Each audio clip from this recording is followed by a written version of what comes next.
Welcome to Design for the Creative Mind, a podcast for interior designers and creative entrepreneurs to run their business with purpose, efficiency, and passion. Because while every design is different, the process should remain the same. Prepare yourself for some good conversations with amazing guests, a dash of Jesus, and a touch of the woo-woo, and probably a swear word or two. If you're ready to stop trading your time for money and enjoy your interior design business, you are in the right place. I'm your host, Michelle Lynn.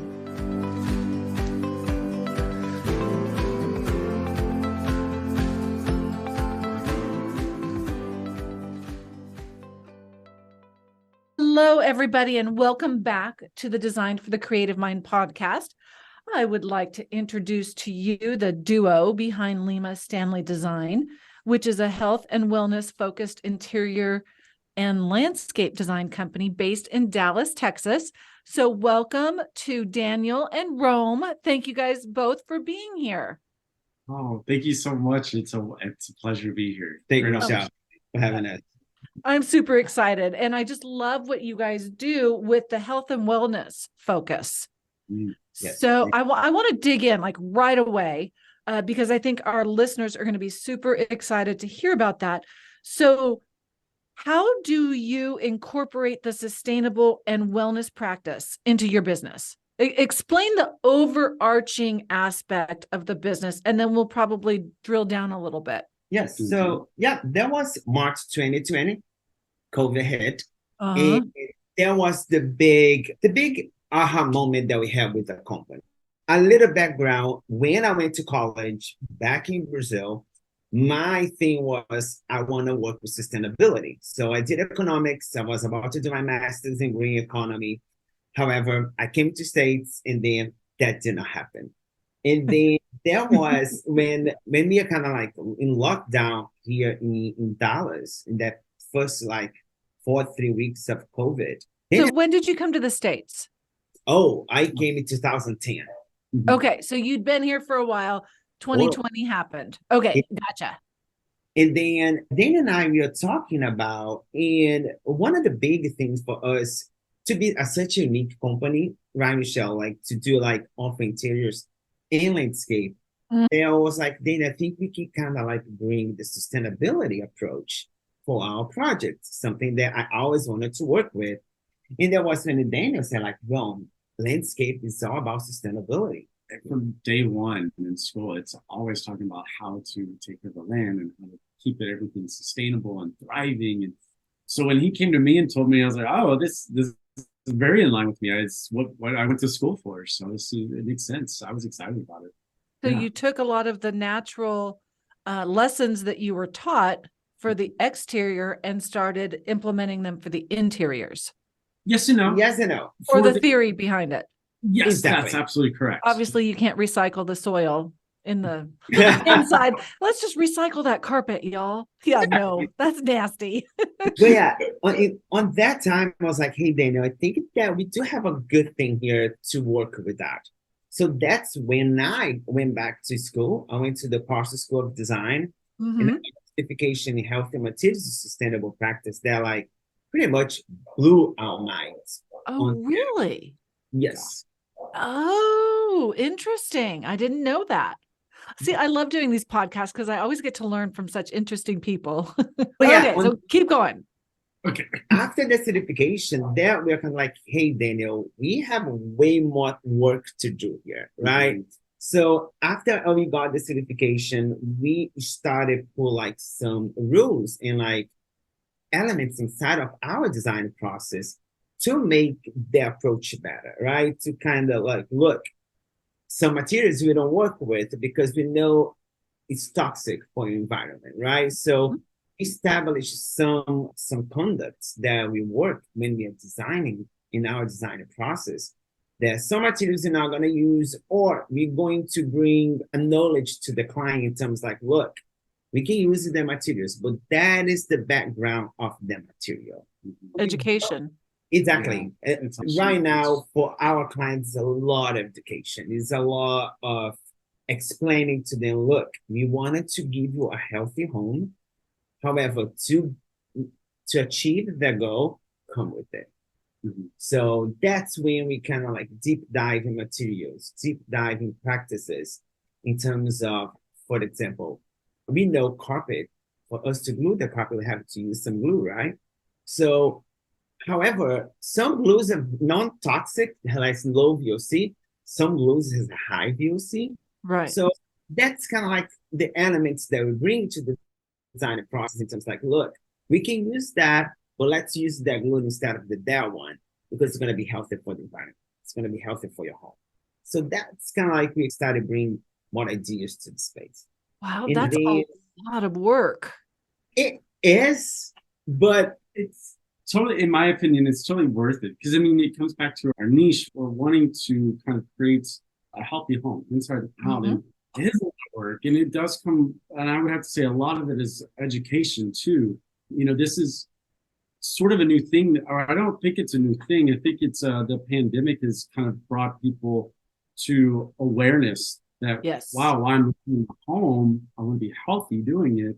And it's not something that a lot of, I never really looked at it. I know Rome didn't, and people we work with, we realize that they don't think about that either. Like, you know, they never thought about that before the pandemic. And now that they still need that education. Like, okay, we know now this is actually important for us, but what are you doing to like implement these things? And Rome and I worked really hard on, and actually mainly Rome, because again, landscape was very just, I was like, I already knew how to do all this. Like, it was very easy to kind of create a green list, but like for Rome to have a green list for interiors of just specific materials that we use, because it does lower your chances of being exposed to noxious gases and VOCs and chemicals. And so we use that green list for both interiors and exteriors to help educate our clients on which direction we're going to go, what type of material we're going to use. And we also do a lot of our explanation of the why too. Like, why are we doing this? Why is it better for you? Why? And that sort of thing too. So yeah, our design process is very much not just like most design processes, but I feel like we've installed a lot of spots in that design process for educational moments as well too. Absolutely. So are clients coming to you looking for the more sustainable aspect, or is that an added benefit when working with you? I would say at first it was us coming to them. Yes. And saying, this is what we offer. And at that time, I think we noticed too, when you're first starting out, especially with a very specific niche, maybe that somebody doesn't always think about, we felt the obligation not to say, oh, you have to work with us and you have to be sustainable to do this. But we're like, okay, how can we, if we want to ask them, is like sustainability even an option for you? Have you even thought about that? And usually ML Interiors Group, and that's not even a question on our mind. So what you're offering is like a bonus because of the health and wellness aspect that's tied to it, and all of the work that you did on the front end. I'm sure just like determining what lines, what brands, what glue to suggest and what to avoid. Exactly. It's so true. One of the big things, a big goal of the year 2023 from Lima Stanley Design was to create a database, right? So it was nice to kind of like get together with the team and like, okay, guys, we need to figure it out, the materials that we're going to start using from now on. Right. And with that, we started like very small, right? I mean, we still like growing the team and growing the company, but we started with like surfaces. So flooring, painting, and countertops. 3 elements. Which material is going to have the certifications that you're looking for? Which material is going to be healthier for the indoor air quality in terms of all aspects of the home? So that's what the things that we kind of like put in place every year that is growing and helping us in terms of like, one, speed the design process. We don't need to be researching every material that you're going to put in a house. Right. At the same time, we're going to create like the cohesive, the congruent materials that we're using, that we know for the fact it's going to have a good warranty, it's going to have a good quality in terms of every project that we have. Dude, have you guys, or should I say dudes? Have y'all thought about selling that list, like creating something for other interior designers to access?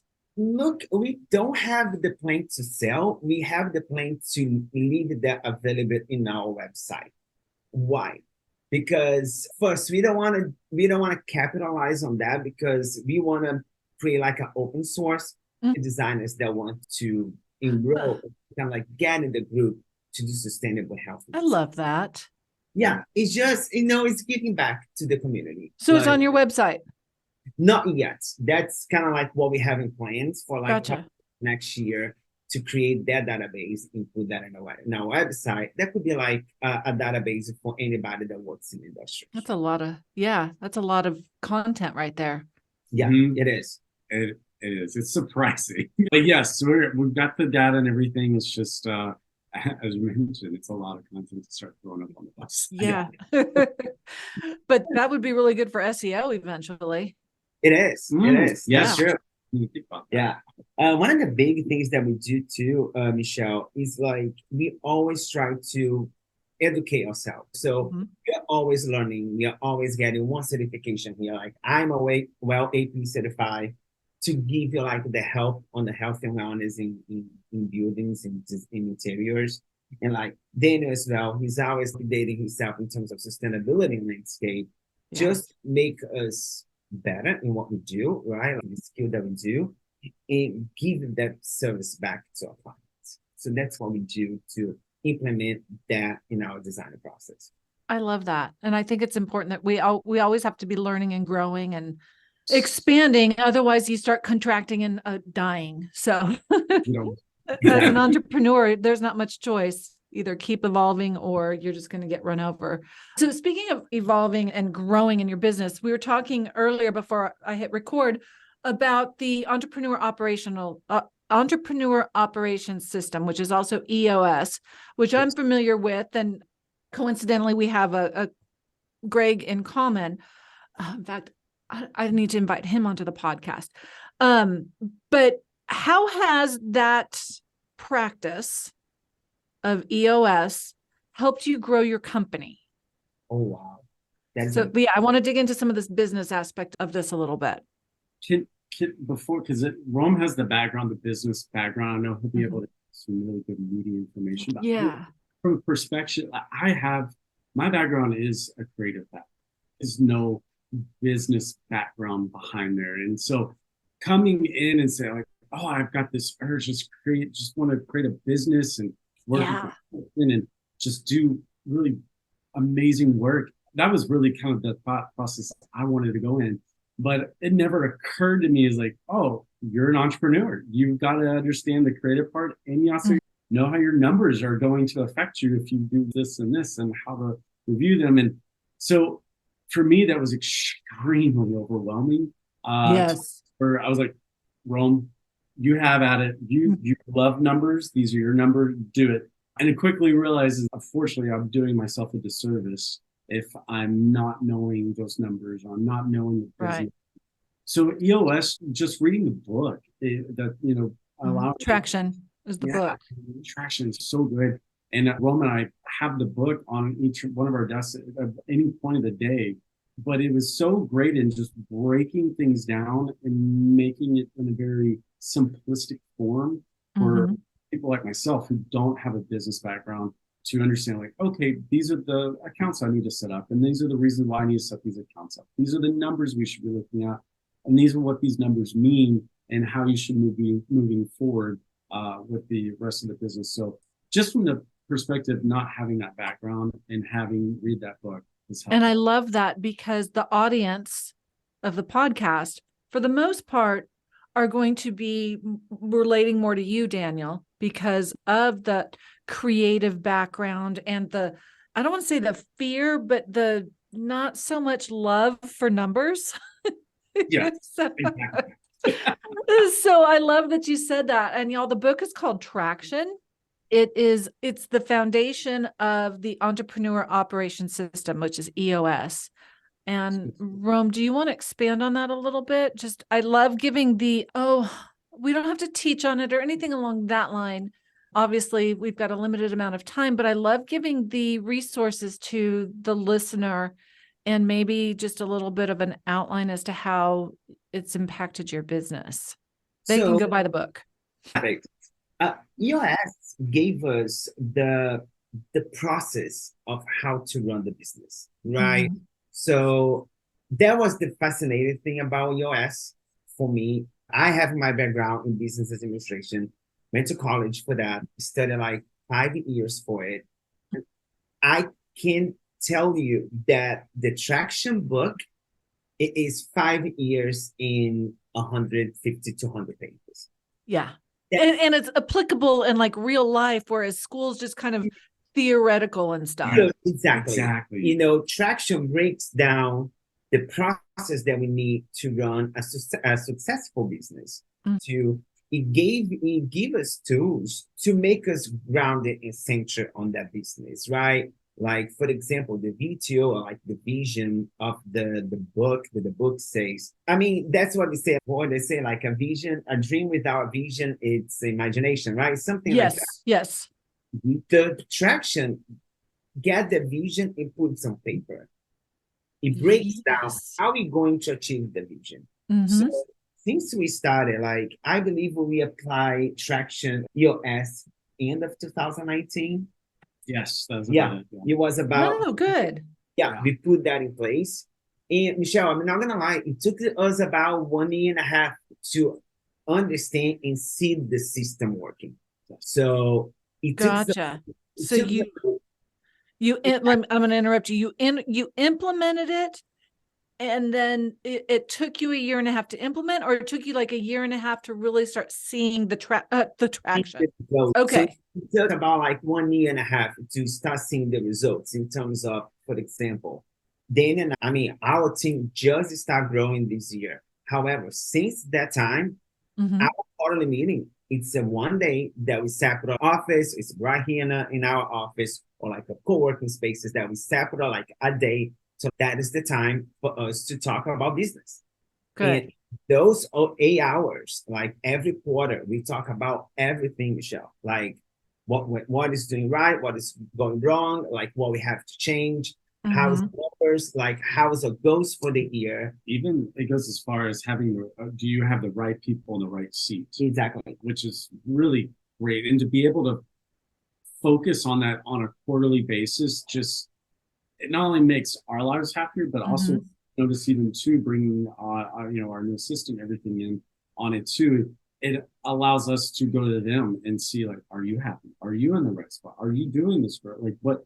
Some things that just never would have even thought or heard. Yeah, it's really good. I mean, the book just, I want to say force you. I mean, it's not like it's a tool. It's a tool. Yeah. And honestly, I think if with every entrepreneur who has that passion to do something, like, it's a really valuable tool because it gives you the roadmap.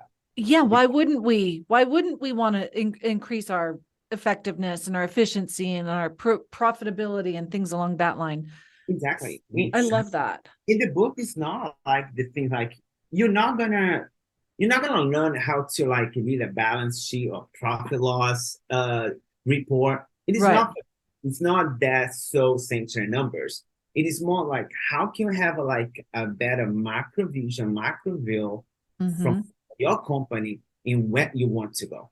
And I think we all have to step back and really think about that. I was just talking to one of my colleagues, Debbie. Her daughter is amazing. She's in her 20s, but she has such a great ability to step back and look at a situation from like a high level and then assess it. And I'm just like, oh, dude, I can barely do that, and I'm in my 50s. But the book definitely allows you to step back and look at your business from a very neutral perspective. So y'all, it's by Gino Wickman. Yes. It's called Traction, Get a Grip on Your Business. I've got it up on my Amazon here, by Gino Wickman. And it is a black and orange book. And I'll see if we can get that linked in the show notes as well, because I've read it. Y'all are talking about how, because I kind of implemented it. I kind of just read it. I was like, oh yeah, I'm doing that. Oh, I need to do that. And I haven't like settled down and done it. So I should take my own damn advice. Do it. So the big thing of the book, or the EOS system, it is traction, right? So the traction is like, you meet every week with your team, like for you to understand how the business are, how where the business going. It's like how you control your business looking for it. Yes. And also just like your core values. So everybody's on the same page, and just it seems very basic, but it's so very important. It is so important because it reflects to you, right? Reflects what your company is going to be seen by other people, like who you're going to attract to your company. So your core values is all aligned on that. And it could be like directed to your clients or directed to your people that you work with. Like, for example, we have some tools on the system that right see right place, right see, right? We even do the exercise with contractors that we work with. Like after the, let's see here, they get it, they want, like how that is working with our core values, with our mission. So it's a very nice to kind of like see how everybody and everyone they work with is aligned with their mission. And even done it to ourselves. So right seat, right place. Yes. And I just want to make sure we're in the right seat in the right place too. You know, that makes sense. Yeah. Everybody. I mean, for us, we are luckily, I mean, we are married and work with each other. It's really nice. It has some moments, of course. Yeah, I'm going to ask you about that next. Let's just go ahead. So before EOS, okay, let's talk about that. Before and after EOS, as you guys work together, live together, all the things. Let's talk about before EOS and then after EOS. All right. So before EOS, both of us, we wanted to be everything. To everybody. To all the seats of the company. So at the same time, I was doing numbers, then it was doing numbers. I was doing sales, then it was doing sales. And then after EOS, we kind of split everything up. So I don't take care of sales anymore in marketing. That's all Daniel. Like my side is like all the finance, all operations. Like that's what you say that, Rome, but you've been doing all the talking on the podcast. You know, he loves little face. They're like, oh, I don't talk that much. I'm shy to that. No, he's not. Kidding aside, I do love the fact that you were able to identify each other's strengths and play to that instead of potentially like stepping on each other's toes, trying to do all the things all the time. So yeah, my husband and I, what we do with everything is literally like, we learned this in the kitchen. Like we were both trying to be the chef. And so now we literally have to define who's the chef and who's the sous chef.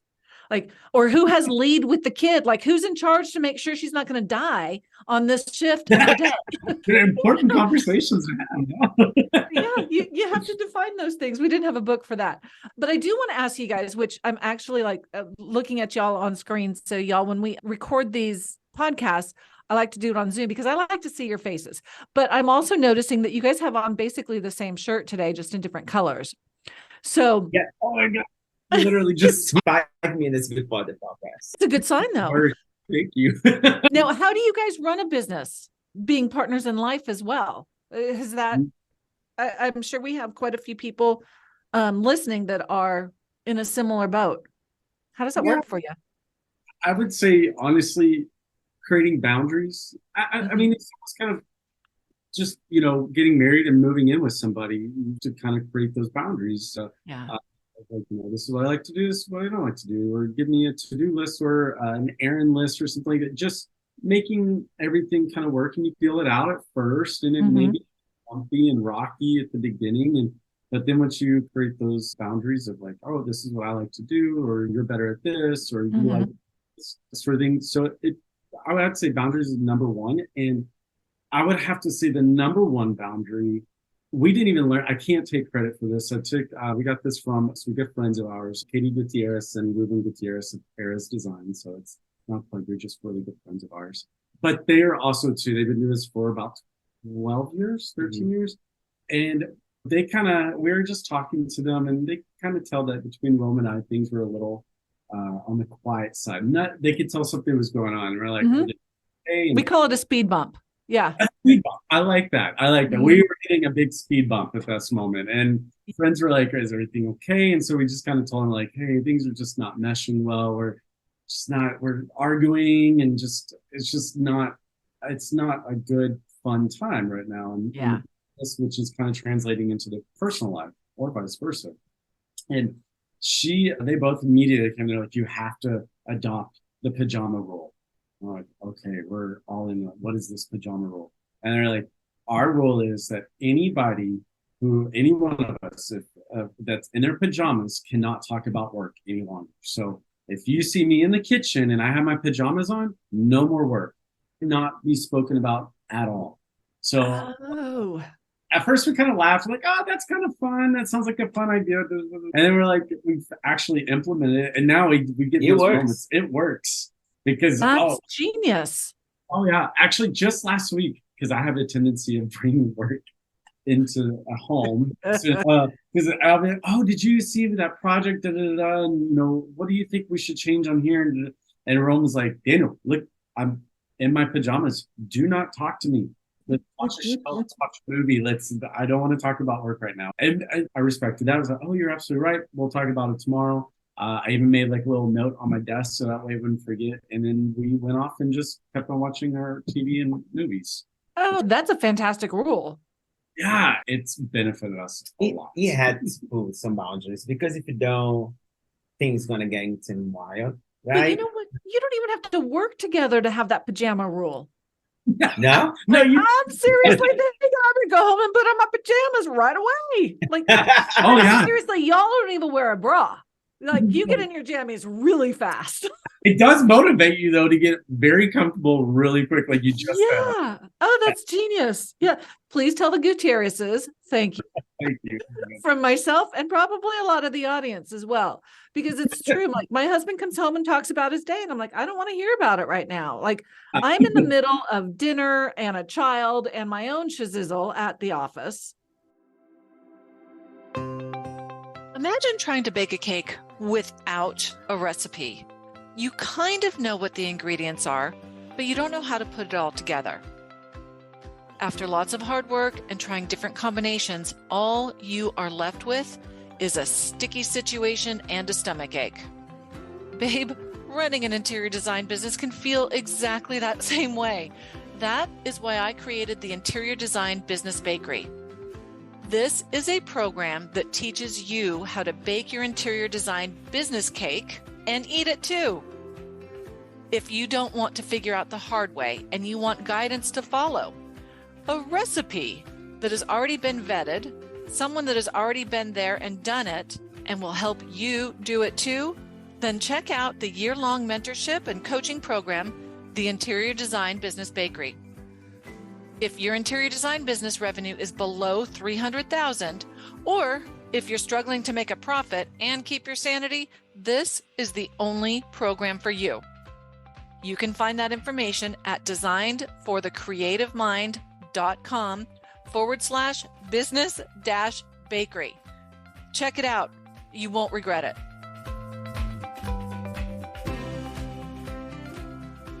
Oh my gosh. So going back to like the roles that you guys have, and, I've known y'all, not closely, but enough to know that you're authentic in regards to like who you are here, who you are in business and so forth. How do you guys, how has that, what am I trying to ask? Like, one of the things that I'm a really huge advocate of is like, just be your freaking self, right? Like, don't try to be all designery or don't try to be whatever, blah, blah, blah. And you guys really embrace that. How has that impacted your business? Like, just the authenticity of Lima Stanley. Can I take this one? Yes. Okay. So I love that question because we came into the industry and into the associations thinking that we had to present in a certain manner and demeanor. And when we were doing that, we were also realizing that it was attracting clients that weren't really, aligning with us and who we are on a more authentic level. And it wasn't until we kind of had this moment, it's like, oh my gosh, like I just need to be myself. I need to let my hair down and just have a good time and joke. I mean, you know, and tell a joke from time to time. I don't know, just laugh and not take things so seriously is helped out a lot, because then us finally just being authentically us has allowed us to attract the clientele and the clients that we work with that love us being authentically us. Yes. And honestly, there was like a landscape design project I'm thinking back on, where we had homeowners, and they had theater backgrounds. They were just very lively, just had fun, and just didn't take things serious. And they, you know, had theater background. They were doing theater. They also had their own business as well too. And they never necessarily, I don't think they ever came out and said it, but just witnessing them be fun and authentic and just wanting to hang around, like Rome and I wanted to be their best friends even outside the project. Like, I was like, wow, it's so cool to just be around people like that. And I think witnessing that pulled that out of us as well too. And then, my gosh, it just made our design process, our expectations with the client and their expectations with us just to seem so easy and so fun. And I mean, don't get me wrong, I mean, real world, I mean, it's not always easy and always fun, but 90% of the time we're having fun, we're laughing. If we make a mistake, oops, okay, we're going to fix it and we're going to keep moving on. And not only did that help attract those clientele, but also that helps with the trust that they have in us. Like it's just a win-win-win situation. So I think just finally shedding the layers of this idea of who we thought we needed to be, and finally just being really true. Yes, because you're really good at being yourself. It's much harder to be somebody else. I don't want to do it. Don't make me. I think to add on that too, even because you focus on a lot of clients, but even with like a lot of people that we work with, like the trade people that's going to help us deliver the project, like so true. When we kind of like started being ourselves, you know, like people kind of like was attracted to us. Like it's just like, I want to work with you. How can we collaborate? You know, and that's been like since, I mean, no stop. I mean, we are very grateful for all the associations, the organizations we're part of, because that was the change of business. You know, because of that, we're still in business. We've been meeting a lot of people. Like we work with a lot of people of those organizations that only make our business better. So the networking ties in with that authenticity, because they meet you and they're just like, oh, I want to hang out with these dudes. Yeah, which is why I wanted to have you on the podcast, because it's just fun. It's like, let's just chit chat, and you know, we have aligned visions, and so why not hang out with people that are cool? We should have had a cocktail. We should have had a cocktail. I know.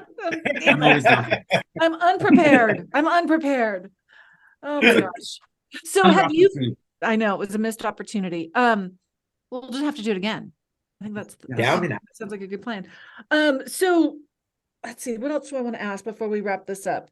Well, when in your day, and this is like a question that I like to ask business people in general, is when in your day, and you might have already answered this, or in your business, do you think about your business strategy? Like, I know you get together quarterly and then you meet with your people on a regular basis, but do you carve out and do like a retreat, or, you know, is it just when you're laying in bed and you can't sleep? Yes. A lot of that happens. So once a month, we meet like with the team, like every Monday. We call like the Monday. That's where we're going to talk about numbers, like what is in, what is out, what we have to do to kind of like get those numbers in place. Also, to at least once a month, we call the clarity break. So it's a 2-hour clarity break. Clarity break. Gotcha. So I mean, it's about like 2 hours that Daniel's gonna be out of the office somewhere. I mean, the last time that you went to the Arboretum, right? Yeah, my last one was about 6 hours long, but you know, we don't put like a time on it. It's just however much time. But I did. I started the Arboretum. I'm very, you know, just coming with the landscape background and understanding how being outdoors and being around nature and everything can Right. help and clarity and so yeah, I've spent most of the day out there, but it was also like it was also in August too, so it wasn't the most cool. Yeah. Y'all, we're in Dallas, Texas, and it is Yeah. not cool or comfortable Not cool. in August. Not cool. But I transferred to a coffee shop later that day and Mhm. sit there and meditate and think about the business. That's all kind of like it's out of the office, it's 2 hours, 3 or 6 hours. It depends. But once a month, we get out of the office and they're like, okay, let's think about the business. Let's think if we still together with the vision that we want, that we have for the business, right? What we can bring in terms of processes or opportunities, like do like a SWOT, like the strength, weakness, and Opportunities and threats. There, I was going to say. To think about that in those hours. And then the next meeting, kind of like, hey, I have a clarity break, have some things that I want to talk about. How do you feel about this idea? How we feel about that? And then we can kind of like start discussing on that. I love that. So if you were solopreneurs, if you guys were not business partners, life partners, all the things, how do you think that would change if you didn't have somebody to bounce those ideas off of? I'm asking for a friend. I think when it comes, I think that comes the networking, right? I mean, people in the industry, people that has more experience than you, or even people that has less experience than you, but they have like another point of view, different that things that you have in mind.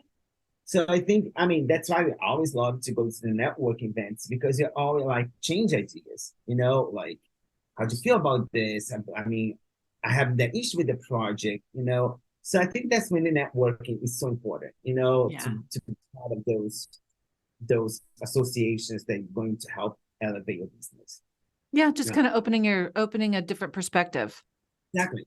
I agree. I totally agree, especially just putting yourself in a solo.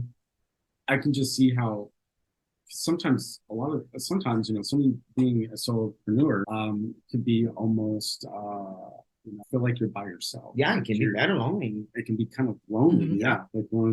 So at these events, I see these solopreneurs that are coming in and talking and hanging out, and you can see them just kind of relax, but you can also see in their face, they're very like, I need to know this information. How do I do that? And so it's nice to have that, that ability to talk to people in a nice, safe space.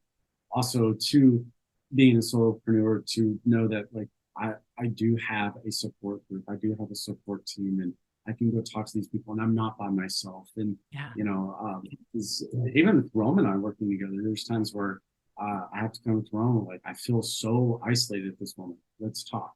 And so it's to, have that. I think support group. Having some mentors, like some coaching help us a lot too. For sure. That's something that really, really elevate our business. Yeah. Yeah. So there's a gratuitous plug for y'all. Get a coach. I happen to know a few. One in particular I really like. Thanks, y'all. That was a great segue. Interior Design Business Bakery. Interior Design Business Bakery.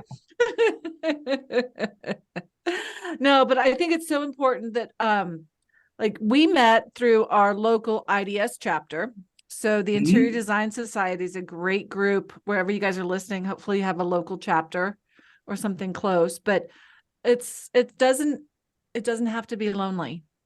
You have to be open to receiving other people's input, but also offering your perspective, because like you said, Rome, we all have a different perspective. We're all coming from a different place. Yeah, exactly.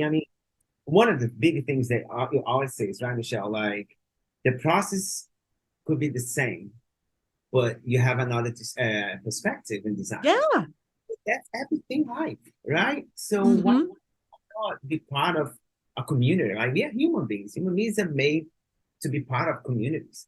Yeah. So one of the big things for us, it was those associations. They help us a lot to be where we are right now in a such short time that has a really big part of it. It was those associations that are part of it. I love that. I absolutely do. Because if I've said it once, I've said it 100 times. There's enough ugly houses for all of us.